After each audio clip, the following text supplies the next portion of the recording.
Hola a todos, le damos la bienvenida a este nuevo capítulo. Hoy día tenemos una tremenda invitada, a la doctora Vania Martínez. Ella estudió medicina en la Universidad Católica, es psiquiatra de niños y adolescentes de la Universidad de Chile, tiene dos magíster, tiene un doctorado en medicina y un doctorado en psicoterapia en la Universidad de Heidelberg, en la Universidad de Chile y en la Católica. ¿Sí? ¿Estoy en lo correcto? Es profesora titular de la Facultad de Medicina de la Universidad de Chile y es investigadora del Núcleo Milenio y es directora del IMAI, que es el Claro, soy CEN directora del Núcleo del Milenio Núcleo para Milenio. mejorar la salud mental de adolescentes y jóvenes IMAI e investigadora del Instituto Milenio para la Investigación en Depresión y Personalidad MIDA. Y la doctora Vania Martínez lleva mucho tiempo trabajando e investigando sobre un tema que es muy relevante, que a todos nos da un poco de susto, que es sobre cómo podemos prevenir el suicidio.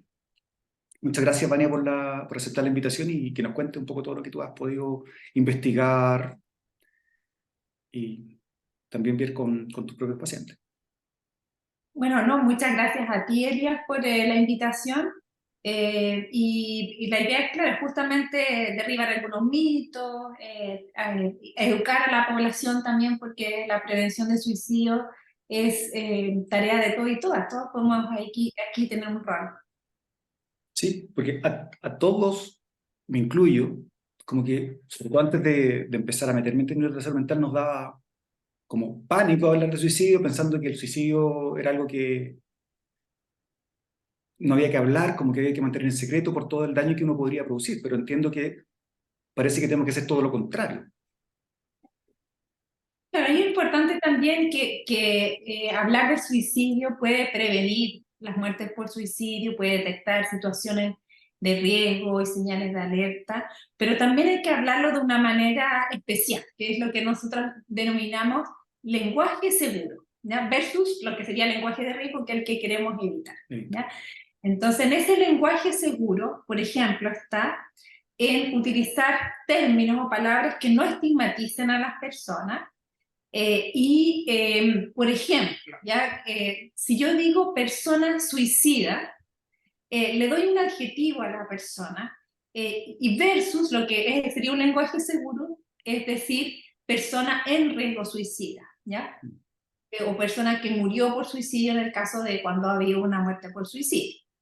Otros términos que también a veces se utilizan es como hablar de intentos fallidos, por ejemplo. O sea, también es eso un lenguaje de riesgo, porque el suicidio no es éxito o fracaso. Entonces hablamos de intentos de suicidio y muertes por suicidio. Tampoco ya hablamos de suicidios consumados y no consumados por lo mismo, porque en realidad no queremos además relacionar estos términos ni con delito, ni con creencias de pecado, por ejemplo. Ya también hay cometer suicidio, no son términos que queremos utilizar, sino morir por suicidio.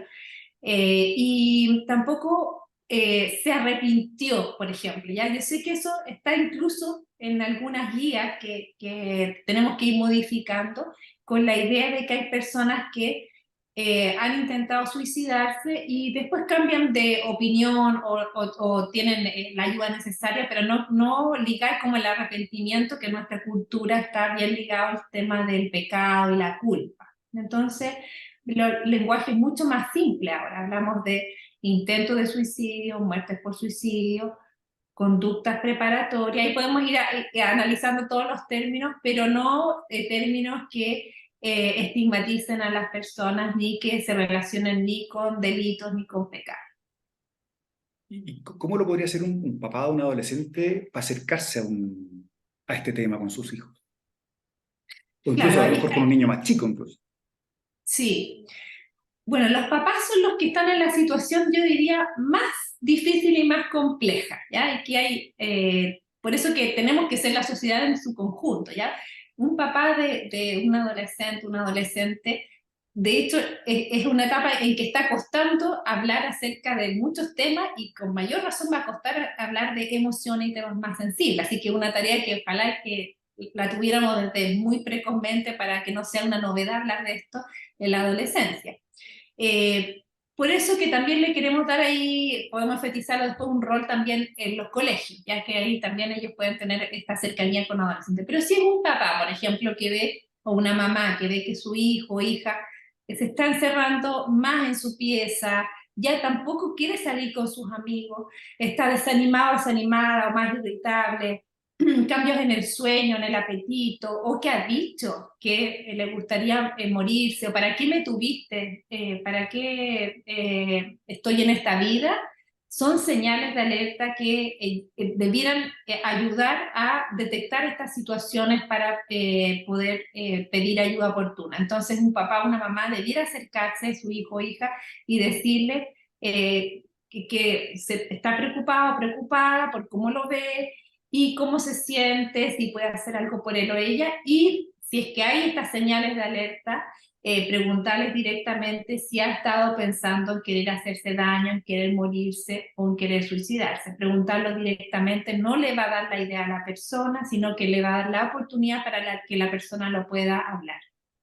Y la posibilidad, si un papá se da cuenta de eso, es poder ayudarlo también. O sea, un poco desde la práctica clínica, una idea con la que yo me he quedado, como que las personas que piensan en suicidio porque están muy agobiadas o desesperadas y no ven salida, y que no vean salida no significa que no exista, pronto tenemos que ayudarlos a que vean otras salidas que los pueden ayudar a resolver lo que les está pasando.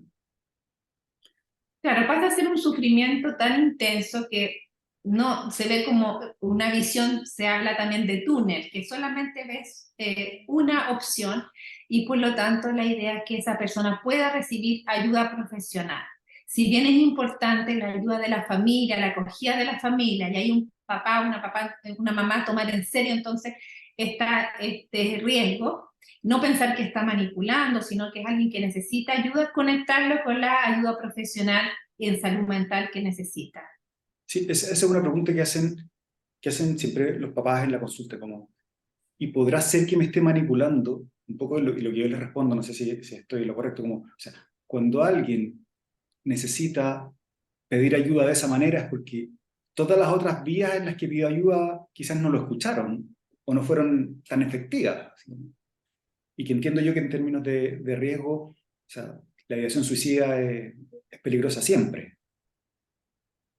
Claro, es preferible consultar de más que de menos, y consultar a tiempo, además, va a tener un mejor pronóstico que si esperamos a que haya mayores consecuencias. Entonces, siempre considerarlo como una alerta y una necesidad de pedir ayuda. Hay gente que dice, claro, no está llamando la atención, por ejemplo, quiere llamar la atención, ¿ya? Y en realidad transformar esa idea a un pedido de ayuda y de alguien que la requiere tanto como si fuera una fractura, como si fuera una neumonía, cualquier otra condición de salud. O quizás un poco más, porque es una enfermedad que puede ser bien grave en términos, tiene mortalidad. Y tenemos que tratar de reducir esa mortalidad todo lo posible. Y ahí, un poco todo lo que ustedes han investigado, ¿qué han podido encontrar en la población chilena? Porque entiendo que han hecho investigaciones en diferentes partes de Chile. Sí, bueno, desde el Núcleo Milenio IMAI estamos llevando a cabo investigaciones tanto en población escolar como en población universitaria. Y bueno, lo que llevamos hasta el momento es que efectivamente nuestra población venía con indicadores importantes de problemas de salud mental, dentro de ellas depresión y ansiedad, y que con la pandemia esto se ha visto incluso acrecentado, ¿ya? Y es importante que se está visibilizando este tema, que la gente está más consciente de la necesidad de pedir ayuda en salud mental, pero que aún hay barreras para acceder a las ayudas que necesitan las personas. Y una barrera importante que existe es que a las personas les cuesta darse cuenta cuándo es el momento de pedir ayuda. Entonces, la principal barrera es: pensé que me las podía arreglar por mí mismo o mí misma. Entonces, postergar esto. Porque además, en el imaginario de la gente, por ejemplo, alguien que necesita pedir ayuda porque tiene un trastorno del ánimo, depresión u otro, es como que la persona está tirada en su cama, vestida de negro, con las manos así, llorando todo el día. ¿Ya?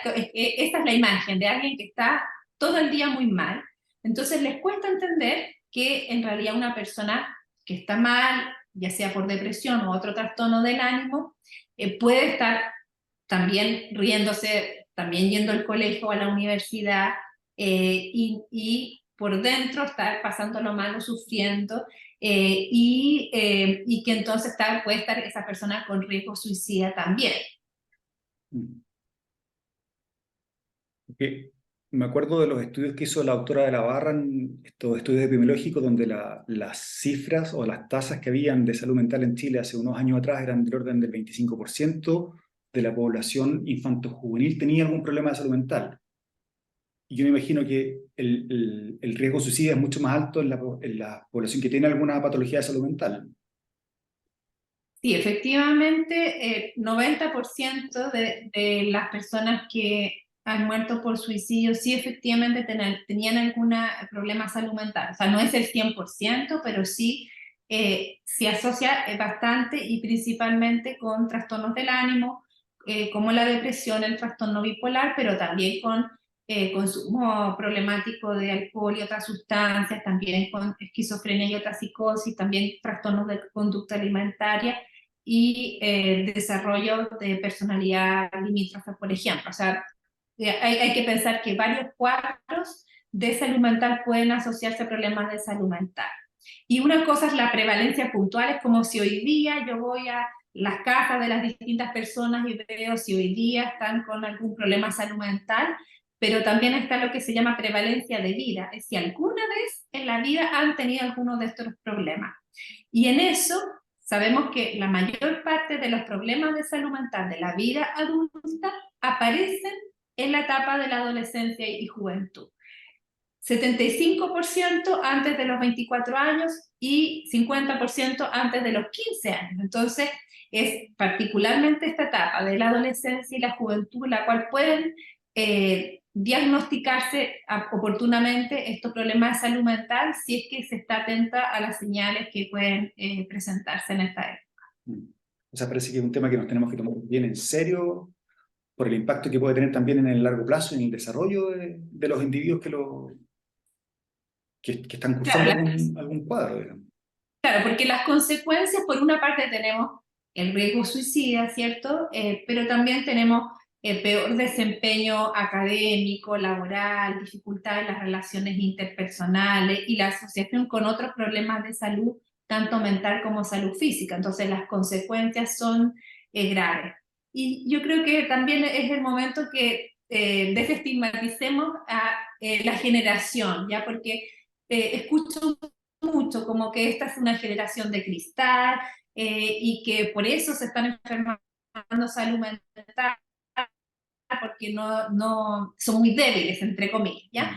Y entonces, el tener un problema de salud mental no debe asociarse a ser una persona débil, ¿ya? Es tal como lo veíamos antes, que enfermarse de síntomas de salud física o síntomas de salud mental son exactamente igual, ¿ya? Sí es importante entonces que las personas sientan que pueden pedir ayuda y que hay gente que les puede ayudar y que el pronóstico va a ser mucho mejor si se acercan a pedir ayuda. Y tal como hay personas que necesitan pedir ayuda en algún momento, también va a haber personas que son resilientes y que a pesar de las dificultades tienen elementos que salen adelante y nunca necesitaron pedir ayuda o esa ayuda la recibieron de otra manera, ¿ya? Pero no sabemos quién va a desarrollar resiliencia de forma espontánea o quién va a requerir la ayuda, ¿ya? Entonces, frente a síntomas y frente a grandes estresores, apoyarse en otras personas, tanto ayuda informal como podría ser amigos, pares, la familia, la sociedad en su conjunto, como ayuda formal en salud mental son importantes. Sí. Una mamá, un paciente hace un tiempo me enseñó algo que a mí me hizo mucho sentido, que cuando hay ciertas heladas, se pierde un gran porcentaje de fruta. Se pierde casi un 80% de la fruta cuando hay una helada muy intensa en los campos. Pero hay un 20% de fruta que sobrevive a la helada. Y esa fruta que sobrevive a la helada es buena fruta. y muchos de los papás de mis pacientes son a veces como de ese 20% de fruta que ha sobrevivido a la helada, que piensa que la helada lo hizo sobrevivir. Y un poco la diferencia es como que sobrevivieron a pesar de la helada. Por lo tanto, a mí me interesa, tanto mis pacientes como ojalá como que pueda sobrevivir la mayor cantidad de personas posible. Y para eso necesitamos, como hacen en los campos, o ponerle un techito para protegerlos del frío o algunas estrategias. Y un poco la idea es poder desarrollar esa estrategia que no porque a mí no me haya pasado significa que mis hijos tienen que seguir la misma trayectoria que tengo yo, digamos. Y cuesta eso a veces como, sobre todo personas que han estado o que han vivido situaciones como traumáticas y han logrado salir adelante a pesar de esas. Como la idea es poder ayudar a todos. Y también, Efectivamente, en algunas investigaciones, Elías, le preguntábamos a los jóvenes cuál es su percepción acerca de pedir ayuda en salud mental, y efectivamente esto ha ido cambiando en el tiempo, y nos dicen cómo sus abuelos, abuelas le dicen, pero yo cuando era chico, chica, sí que tenía que sacrificarme, la vida era mucho más difícil y nunca tuve que ir a un psicólogo y mira cómo estoy. Efectivamente, esos son mensajes que están recibiendo, ¿ya? Pero no quiere decir que todas las personas van a tener la misma trayectoria, y efectivamente pedir ayuda a tiempo es mucho mejor que simplemente aguantárselas por sí mismo, con síntomas y con las posibles consecuencias negativas que puede tener un problema de salud mental no tratado a tiempo. tal cual, que los problemas de salud mental no son, nadie quiere tener un problema de salud mental como, oh, qué rico. No, al contrario, en el fondo es algo que probablemente supera sus capacidades y ahí es donde nos requieren a todos para poder ayudar a que esto salga adelante. ¿Qué factores han podido encontrar que nos pudiesen ayudar a prevenir, además de hablar con los niños, con los adolescentes, como factores que pudiesen ser de riesgo de una conducta suicida? Claro, o sea, si vamos a los factores de riesgo se dan en distintos niveles. A nivel individual, una persona, ya lo conversamos, de que está con algún problema de salud mental, por ejemplo, depresión, está en mayor riesgo. También es de mayor riesgo la población femenina para intentos de suicidio, y la masculina para muertes por suicidio. También personas que tienen pocas habilidades sociales y por lo tanto hacen menos red de apoyo o se vinculan menos con otras personas, es factor de riesgo. Y ahí, bueno, vamos pasando del individuo hacia la familia y hacia la comunidad. Por ejemplo, en la familia, si hay antecedentes familiares de problemas de salud mental, son factores de riesgo. También hay antecedentes familiares de muertes por suicidio, es factor de riesgo. Y en la comunidad, si la comunidad está viviendo conflicto, hay estresores, hay poca empatía acerca de cierta población, como por ejemplo ocurre con la población LGBT+, o personas que sufren algún tipo de discriminación, son factores de riesgo. También no hemos hablado del bullying, el ciberbullying, también obviamente ese tipo de estresores, maltrato psicológico, físico, abuso sexual, son también situaciones que ponen en mayor riesgo a las personas de suicidio. Como que las experiencias traumáticas en general son un factor de riesgo, parece que hay que estar mucho más atentos a poder identificarlo. Y ahí respecto al tema Claro. del bullying y el ciberbullying, ¿qué impacto han visto ustedes, por ejemplo, en el tiempo que pasan los niños y los adolescentes como conectados a redes sociales, pantallas, que pueda tener un impacto tanto en problemas de salud mental como en el riesgo suicida? Sí. Bueno, bueno, estamos dando dobles mensajes porque por una parte, con la misma pandemia se vio fortalecido el uso de las tecnologías también para el estudio y la conexión con otras personas, ¿ya? Entonces, lo ideal sería que hubiéramos postergado el uso de las pantallas en niños y niñas, y que dijéramos, bueno, por ejemplo, no sé, tener un celular no es recomendable para niños y niñas, ¿ya? Pero sí, como por la pandemia se les dio mucho más acceso probablemente, también papás que estaban teletrabajando, que necesitaban que sus hijos o hijas estuvieran en otra situación, ¿cierto?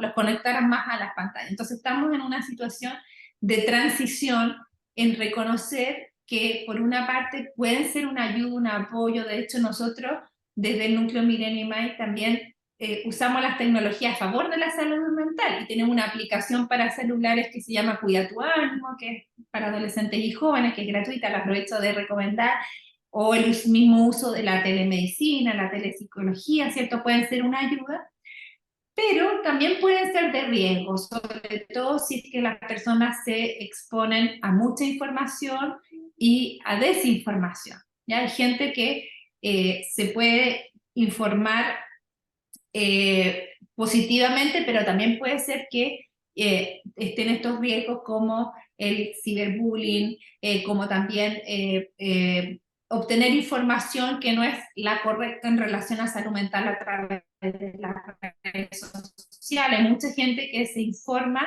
a través de TikTok e Instagram, y son fuentes confiables, pero también hay fuentes que no son confiables y se reproducen información que es dañina incluso. Si es difícil para nosotros los adultos diferenciar qué información es correcta y qué información es falsa, para los niños y adolescentes es aún más difícil. Por ejemplo, como poder enseñarles a que puedan discriminar lo que les hace bien de lo que les hace mal no es una tarea tan fácil.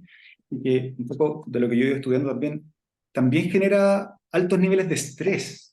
Y sabemos que los altos niveles de estrés están asociados sobre todo estrés crónico asociados a un problema de salud mental, y en este caso pueden ser un factor gatillante a veces de riesgo suicida.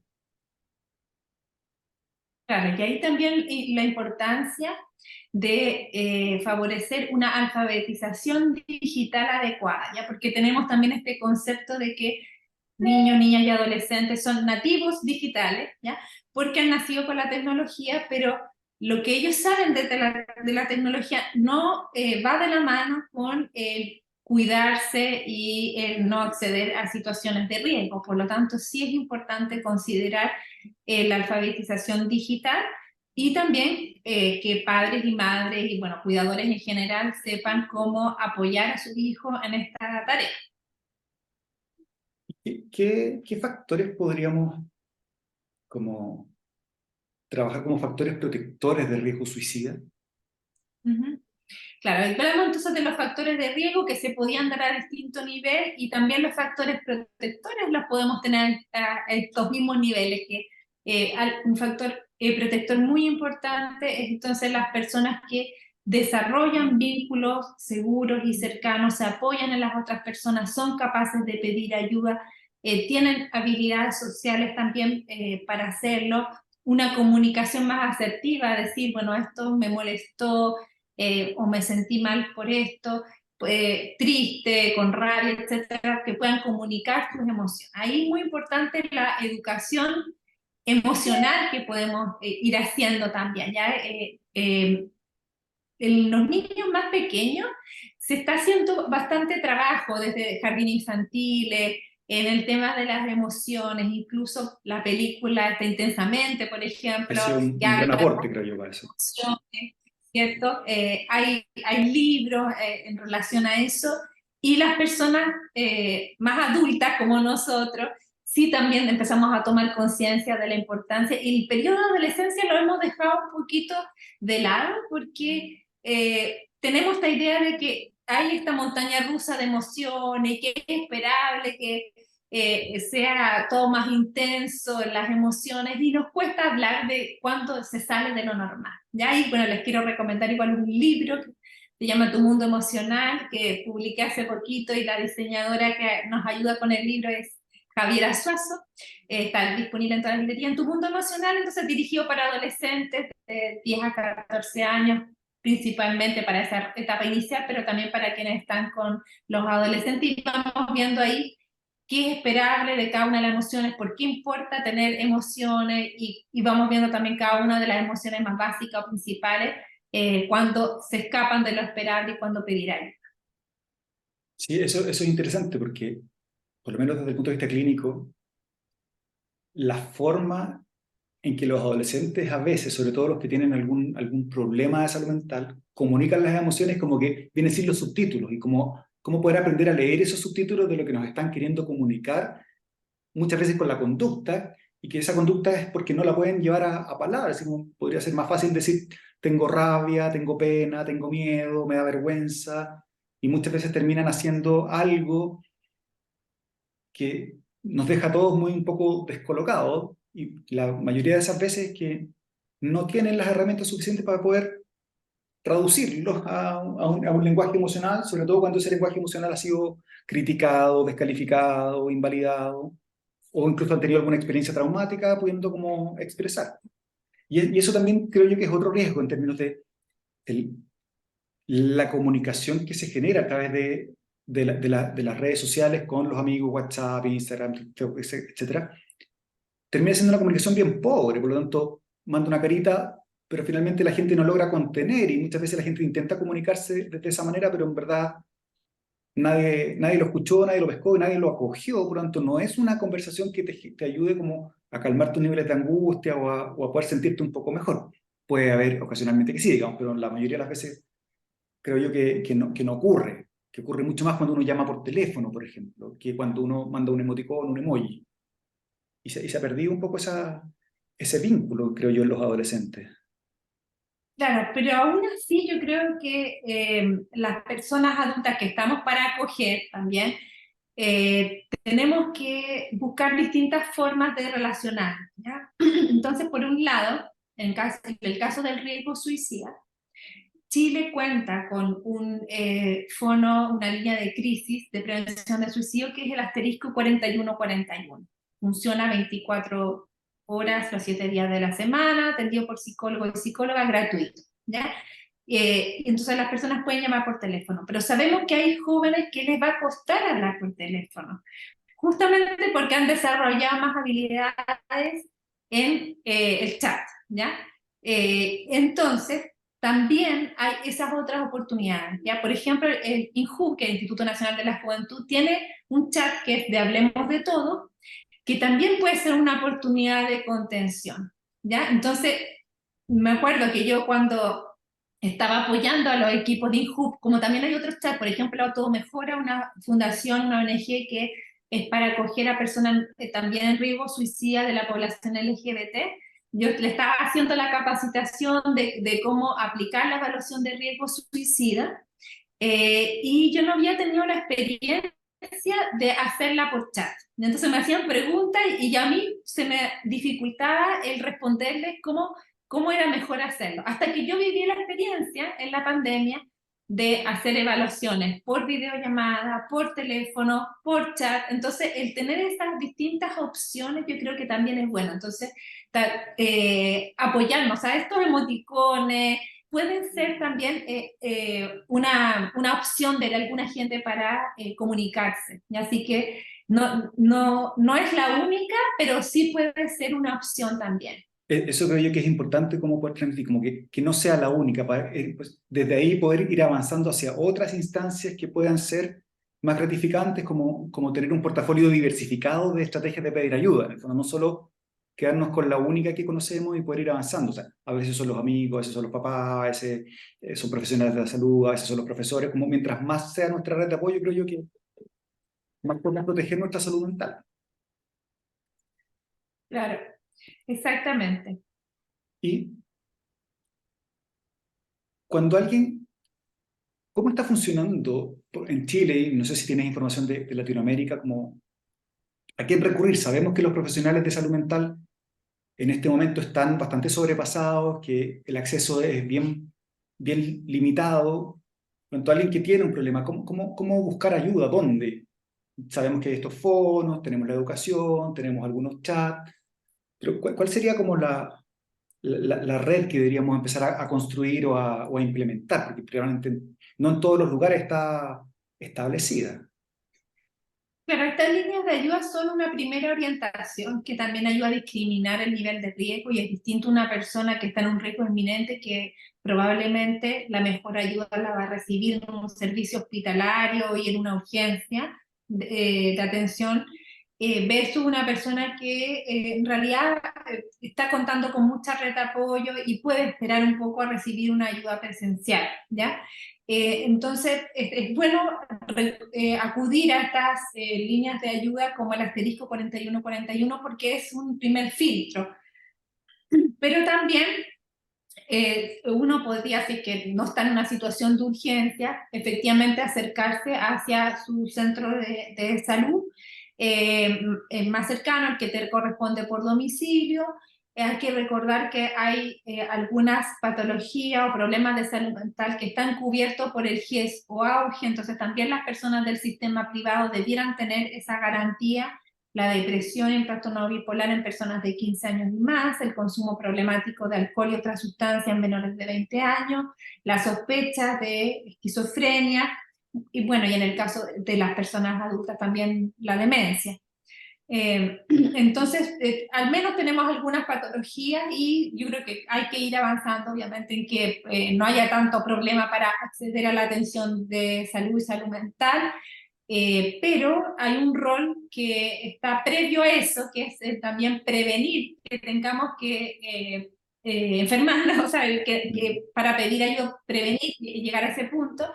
Entonces ahí la familia, los colegios, la sociedad pueden tener un gran rol, ¿ya? Por ejemplo, si dijéramos ya, ¿quién es el ministerio encargado de proteger la salud mental de nuestro país? Deberían ser todos, ¿ya? Todos. Porque imagínate el rol del Ministerio de Deportes, ¿ya? Fomentar un deporte saludable, sabemos que es una gran ayuda para prevenir problemas de salud mental, ¿ya?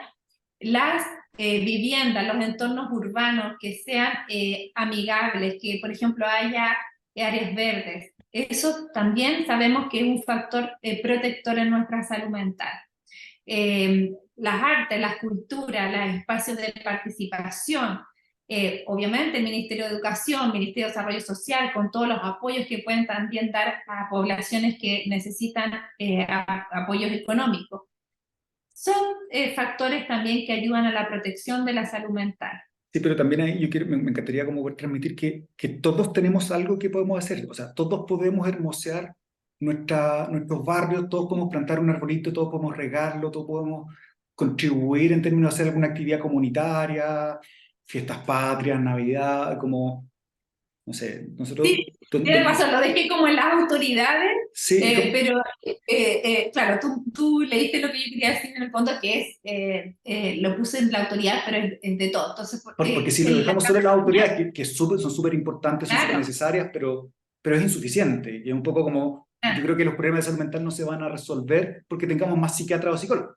Necesitamos más psiquiatras y psicólogos, pero necesitamos que todos podamos pensar en la salud mental como un bien que cuando está impacta positivamente en todas las áreas, desde lo físico, desde lo económico, desde lo educacional. Como que conversaba el otro día con un papá que es economista, como tiene un impacto en el PIB o en el crecimiento económico si es que nos enfocamos y la cuidamos, y por supuesto en la calidad de vida de las personas. Yo creo que siempre me acuerdo de un estudio que hicieron en la Universidad de Harvard, que sale siempre en YouTube, sobre cuáles son las cosas que verdaderamente impactan la calidad de vida de las personas en el largo plazo. Y una de las cosas que más impacta la calidad de vida de las personas en el largo plazo, y por lo tanto creo yo en su salud mental, es la red de apoyo social, los vínculos que uno establezca. Por lo tanto, poder ir estableciendo vínculos, y para poder establecer vínculos uno tiene que dedicarle tiempo a esos vínculos. Si uno no le dedica tiempo a esos vínculos se van perdiendo. Y vínculos con el entorno, con la naturaleza, como cuando nos hacemos cargo de, en vez de construir, en vez de destruir parte de nuestro entorno, de arreglarlo, embellecerlo. No sé, donde yo vivo, un vecino puso unos arcos de fútbol, otro puso las redes, y todos los niños se juntan, y los papás nos juntamos y termina siendo un entorno y son dos pedazos, o sea, unos pedazos de fierro que ayudan a hacer comunidad, y eso se puede hacer, se puede replicar, que requiere poco esfuerzo, pero necesitamos como pensar como más en comunidad, como una estrategia más colaborativa versus una estrategia más competitiva. Porque si no, finalmente nos rellenamos de estrés, de rabia, y eso finalmente no nos permite avanzar. Y ahí, respecto al tema de los colegios, ¿qué Sí. cosas podrían hacer los... Perdón. No, que la Organización Mundial de la Salud tiene un eslogan que lo ha adoptado también el Ministerio de Salud de Chile, que es Haz tu parte, ¿ya? Entonces, justamente ese es el mensaje, que cada uno puede hacer para contribuir a que haya una mejor salud mental, no solo a nivel individual, sino también a nivel de comunidad y colectivo, y disminuyendo el estigma que hay también hacia las personas que tienen problemas de salud mental. Como pasando a otro punto, como los colegios, ¿qué se podría hacer en los colegios, ya sea desde el punto de vista como de los profesores y los directores, pero también desde la comunidad escolar? ¿Cómo para prevenir esto? Como, Claro, mira, Chile tiene un programa nacional de prevención del suicidio, ¿ya? Y que lleva más de una década. Y hay que actualizar, obviamente, con nueva evidencia que hay, se puede mejorar aún más, pero ya ahí tenemos una ventaja versus otros países que no tienen un programa. Y dentro de ese programa, que tiene 6 componentes, uno de esos componentes es el programas que tengan los establecimientos educacionales. Y Chile también tiene una guía de recomendaciones que uno la puede también bajar rápidamente, recomendaciones para la prevención de la conducta suicida en establecimientos educacionales, donde vienen las principales orientaciones. Van desde un clima protector, que puede ser el favorecer el sentido de pertenencia, de comunidad. Por ejemplo, ahora para las fiestas patrias, la mayoría de los colegios, si no todos, seguramente tienen actividades comunitarias de compartir, ¿ya? Entonces, que eso sea una instancia en que se unen la comunidad, que hace participar a la familia y que pasa a ser otro factor protector. Y también los colegios están en una posición privilegiada para hacer detección de riesgo, pesquisando señales de alerta, porque también profesores y profesoras conocen lo esperable de esa etapa de la vida y pueden distinguir cuando se está escapando de lo habitual. Y derivar hacia el sistema de salud y hacer esa conexión con el sistema de salud. Los colegios también pueden tener un rol en lo que llamamos la posvención, ¿ya?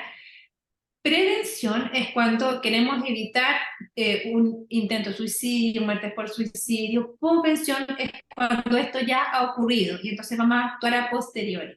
Entonces, si es que hay, lamentablemente, esto ha ocurrido, muertes por suicidio de estudiantes, esto impacta a la comunidad estudiantil en su conjunto. Y entonces ahí sí es importante establecer estas medidas de posvención que por una parte van a ayudar a procesar esta experiencia y tener un duelo saludable con ciertos rituales en común, pero no llevar al posible contagio de este riesgo suicida que sí se puede dar. Ya cuando hablábamos del lenguaje seguro y de riesgo, también ahí es importante precisar que también hay lenguaje que puede llamar al contagio del riesgo suicida, y entonces por lo tanto también eso se ve en estas acciones de postvención. sí, es importante porque finalmente lo que a mí me ha tocado ver es que aparecen cuando hay un caso de muerte por suicidio, niños o adolescentes que habían estado muy silenciosos y empiezan a hablar de lo que les pasa. Por lo tanto, uno empieza también a detectar varios casos en que uno puede ayudarlos y tomar las medidas necesarias para proteger su salud y su vida. Sí, volviendo al Claro, un tema del gran colegio. mensaje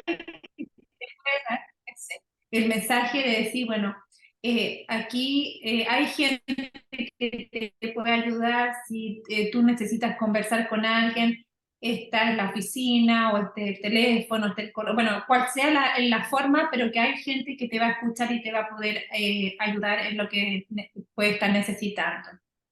Sí, volviendo al tema del colegio, una cosa que me gustaría, pero que creo que puede ser bien utópica, como que los colegios pudieran abrir las puertas para que los apoderados pudieran participar un poco más, ya sea en actividades deportivas, culturales, y ser parte de la comunidad. Y por lo tanto que el colegio sea, el colegio tienen canchas, tienen muchas veces como instrumentos musicales, que se pudiesen hacer más cosas que también pueden prevenir ya no solo muerte por suicidio o intentos de suicidio, sino que consumo de alcohol, consumo de drogas, depresión, una serie de cosas como que puedan contribuir favorablemente a la salud mental. Me encantaría que si que alguien pudiera No, como de hecho, claro, colaborar con eso, digamos. la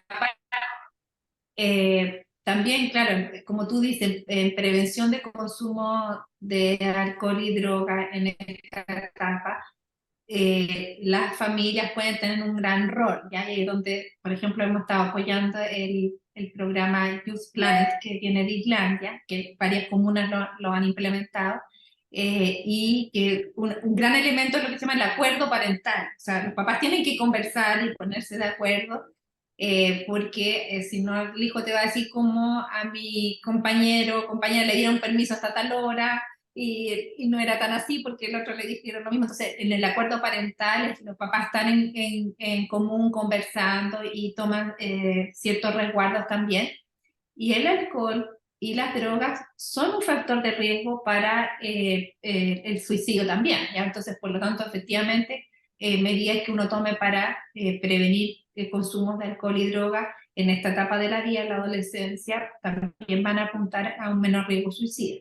A mí me preocupa mucho lo normalizado que está el consumo de alcohol y droga en adolescentes un poco más grandes, en el fondo, de últimos años de enseñanza media o primeros años de universidad, donde está tremendamente normalizado, lo que impacta negativamente en muchas áreas. No sé cómo poder luchar un poco contra eso, contra este falso mensaje que se transmite en términos de que la marihuana es saludable o que en verdad el alcohol es legal, así que no es tan malo, sin tomar conciencia y muchas veces son los mismos papás los que o favorecen o esta falsa sensación de que, oye, si yo compro esto, con esto prevengo algo, en el fondo, ¿no? Y la evidencia entiendo yo que dice todo lo contrario, que tenemos que postergar tanto el consumo de alcohol, o sea, no le hace bien el consumo de alcohol ni a los niños, ni a los adolescentes, ni a los adultos, así que, ¿verdad?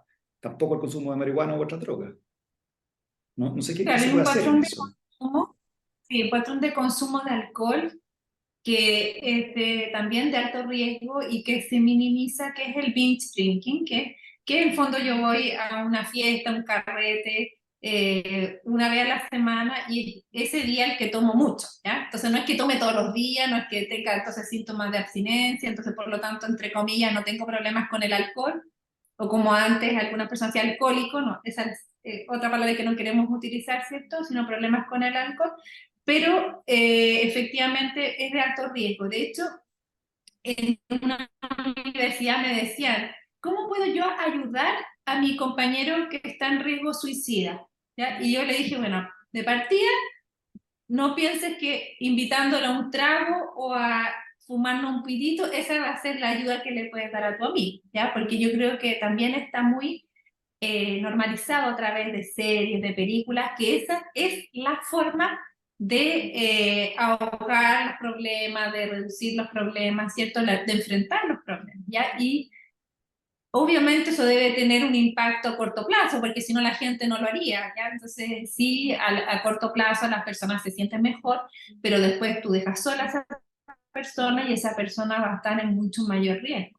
Sí, un poco lo que conversábamos en otro capítulo con Annelies Dert sobre el impacto de la marihuana, que también la marihuana en alguien que está muy contenido a veces por un lado genera un poco más de angustia después, por otro lado puede como liberar el freno que produce la corteza prefrontal en términos de poder pasar de una ideación a un acto que puede tener consecuencias fatales, y esto que en teoría la marihuana podría ser un ansiolítico, genera estrés y reduce un poco el control de impulso que pueda tener la persona que lo mantiene a veces ahí a salvo y puede ser un factor gatillante de una muerte por suicidio.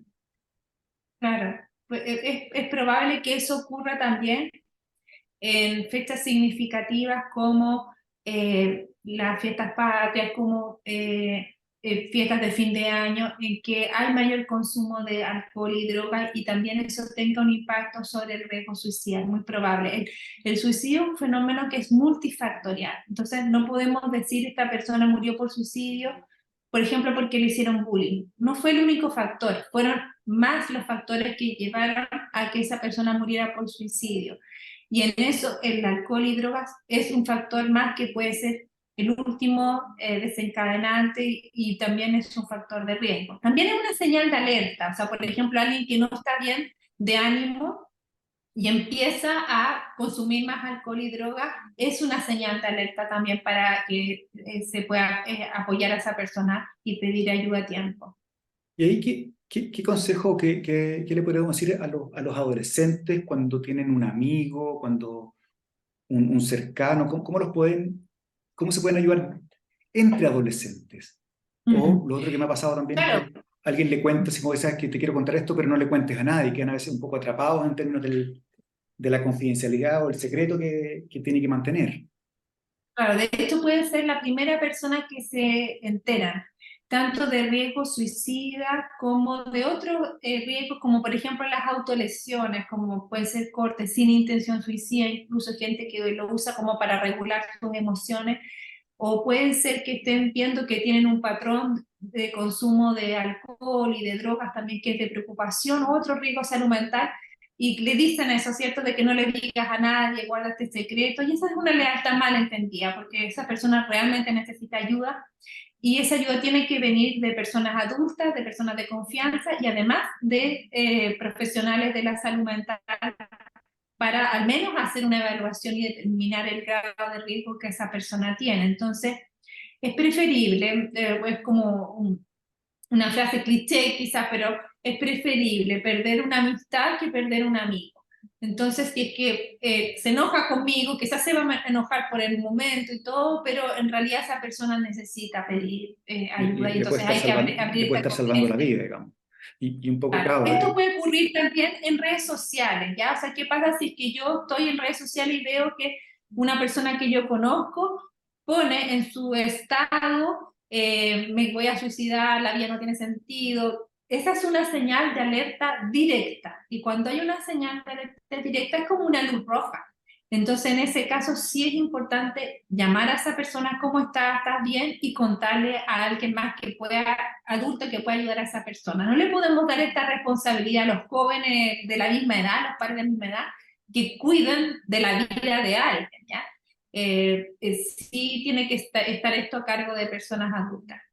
pero sí quizás que nos puedan avisar a los adultos o a los que tenemos algún rol en esto, en buscar las instancias para poder ayudarlo. Yo estaba pensando un poco en el alcohol y las fiestas patrias, como cosas que me ha tocado ver, o sea, personas que han tenido bajo efectos del alcohol accidentes o han estado en encuentros sexuales con desconocidos estando en estado de ebriedad o que les han sacado fotos en condiciones poco favorables que les generan niveles de angustia que pudieran gatillar una crisis. Por lo tanto, el mensaje ahora en Fiestas Patrias, por favor, que se cuiden, que el alcohol perjudica la salud mental, la marihuana también, que si la salud mental la cuidamos, probablemente nos va a durar más tiempo que si hacemos cosas que la dañan. Y que nadie tiene la salud mental garantizada, todos estamos un poco en riesgo, mientras más la cuidamos, como cuidamos nuestro cerebro finalmente. Mientras más cuidamos nuestro cerebro, más nos va a durar. Y no sé si tenemos tanta conciencia de eso todos, como seres humanos.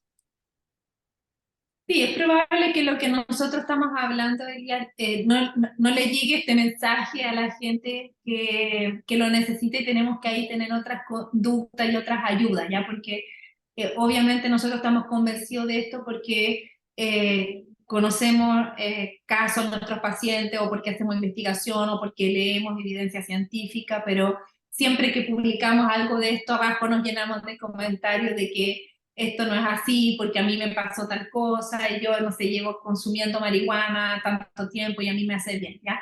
Entonces, obviamente va a haber que trabajar a distintos niveles para llegar con este mensaje, pero si el mensaje se lo podemos dar a los papás y mamás, de que no incentivar este consumo, porque hay papás que dicen, bueno, yo prefiero que tomen en mi casa conmigo al frente que afuera, ¿ya? El cerebro de su hijo no está preparado, el hígado de su hija no está preparado para el consumo de alcohol antes de los 18 años. De hecho, debiera ser incluso después. Y el cerebro de una persona que está expuesto a alguna droga, incluida la marihuana, puede tener un impacto tan negativo como que desarrolle una psicosis, gatillar crisis de pánico, pero también riesgo suicida, ¿ya? Entonces, eso sí hay que tenerlo claro, y eso es evidencia. una persona que no le pasó, a algunas personas no les pasa, claro, no, pero es jugar como con una bomba de tiempo, el hacer A la algo así, ruleta porque rusa, en igual el fondo. sabemos, Mm. claro, Sí, yo creo que un poco el mensaje que me gustaría que pudiéramos transmitir es como que esto es responsabilidad de todos. Cada uno tiene un rol y si entre todos podemos colaborar a este, pudiendo identificar y ayudar a las personas que lo vayan necesitando, podemos contribuir con la salud mental de Chile, ojalá de toda Latinoamérica y que podamos todos poder tener una mejor calidad de vida, que no basta solo con las cosas que sabemos, como erradicar la pobreza, como tener como acceso a la salud. Por lo tanto, el autocuidado en términos de la salud mental y probablemente también de la salud física nos va a ayudar. Y si además podemos contribuir a cuidar a otros que están cerca nuestro o partir con educación desde muy pequeño a los niños a poder buscar estrategias que los cuiden y los protejan en términos de todas las áreas de su vida. En el fondo, creo que vamos a tener una sociedad que va a poder ir evolucionando favorablemente en el largo plazo. Me encantaría que colaboráramos así más como colabora la naturaleza que como competimos los humanos. Y la colaboración creo yo que es la clave para la subsistencia y ni siquiera para el desarrollo. claro, o sea, por una parte, cuando hablamos de salud mental, nuestra mente rápidamente se va a los problemas y hemos hablado mucho de los problemas porque era el foco de esto, ¿cierto? Riesgo suicida, depresión y otros problemas de salud mental, pero en realidad cuando hablamos de salud mental hablamos del mejor bienestar que puede tener una persona, ¿ya? Y entonces para eso sí sabemos que los factores protectores tienen que ver con el sentido de comunidad y el que nos consideremos como parte de un todo. Por eso es que ahora se habla de una salud y incluyen esta una salud a la naturaleza, a los animales y a los humanos, obviamente. Claro, Entonces sí, estamos sí. ahí en este conjunto que es importante. Yo creo que desde la pandemia tomamos conciencia de ciertas cosas, pero rápidamente se nos iba olvidando y debemos volver a pensar en la importancia de los vínculos, de la relación de las personas y encontrar soluciones colaborativas para los problemas complejos. Es interesante, me encanta la naturaleza y los árboles, y cuando cuidamos a la naturaleza o la ayudamos a desarrollarse, ¿cómo nos gratifica, cómo nos, comillas, recompensa por este cuidado? Frutas, verduras, sombra, aire puro. Pronto es como, mientras más colaboramos, creo yo, mejor va a ser nuestra sociedad, nuestra comunidad. ¿Algo más que te gustaría contarles a nuestros auditores que creas tú que sea importante? Les vamos a dejar todos los links y los enlaces abajo para que los puedan revisar, el libro, los teléfonos, etcétera. Sí, eso, bueno, como reforzar la idea de que todos podemos tener un rol en que haya una mejor salud mental en nuestro país, que estamos a tiempo de poder intervenir y bueno, sí, los invito a que visiten las redes sociales del centro que dirijo, que es imhay.org, es la página web, y ahí hay harto material también en una pestañita que se llama psicoeducación, también que les puede servir para profundizar más acerca de estos temas. Así que, no, Vania, muchas gracias por todo lo que has compartido con nosotros, por tu generosidad, por tu tiempo y por contribuir en esta causa de que tratemos de mejorar la salud mental ojalá de todos y todas. Así que te agradezco mucho. Gracias a ti.